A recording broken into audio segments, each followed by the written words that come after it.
CTV News at 6 with Joe Perkins. It was less than 2 weeks ago when more than 600,000 people across the province were getting down and covering during the province's largest earthquake drill. And when they did, some told us preparing seemed pointless, that the big one was never going to hit. Well, after last night, it has many reevaluating.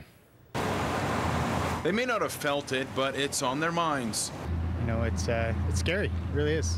Oh, I was shocked, especially considering the magnitude that it was 7.7, and I think we sometimes forget we're in an earthquake zone. Even with the reminders, the message is still not getting through. Are you prepared if the big one were to hit Victoria? Probably not, and we live on a boat. Despite being in one of the most seismically active areas in the world, Victoria escaped last night's quake largely untouched. Seismologists say it's a result of geological conditions, the makeup of the ground combined with a lack of taller buildings that could easily be impacted by traveling surface waves. And although the impact on the South Island was small, no one is in the clear. Large damaging earthquakes are likely in this region. This is essentially what I arrived at to see last night when I came into the office. Over the next 50 years, seismologists say there is a 1 in 3 chance of a damaging quake in the Victoria region. I consider that extremely likely, and I just like to assume that it's going to happen and prepare for that. Well, some thought last night was the night. It appears it wasn't. A fortunate ending to a story quickly evolving into a reminder. We need to be self-sufficient for up to 72 hours in the event of a major earthquake. So have your disaster kits with food, clothing, water, and any medications, any of those sorts of things that you might need to sustain yourself for 3 days. The list of items can be found on the province's emergency management website. It's the same list that was reiterated less than 2 weeks ago at the Great Canadian Shakeout, a list many people seem familiar with. You should have solar blankets, water tablets. You know, have a cache of food and water. But knowing the items and having them ready are two different things. But in my mind, I'm sort of prepared, just not physically with the stuff. Something the province hopes yesterday's earthquake helps fix, so that when it happens again, everyone is ready. Before we take a break, some good news to tell you about. Jeneece Edroff is packing her bags earlier than expected.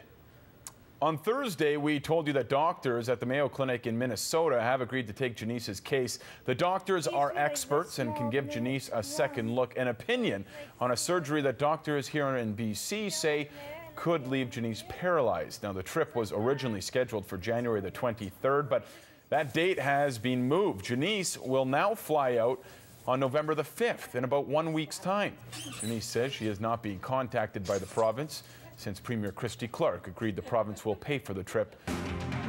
People who ride the bus in Greater Victoria will continue to face delays tomorrow morning as the latest form of job action carries into another week. The Canadian Auto Workers Local 333 650 members stopped working overtime shifts because of a breakdown in contract negotiations with BC Transit.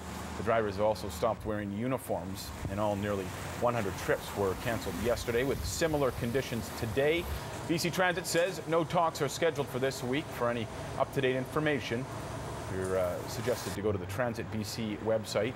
All of its runs are staffed tomorrow. BC Transit says it does have 2 spare drivers ready to go in Victoria and Langford.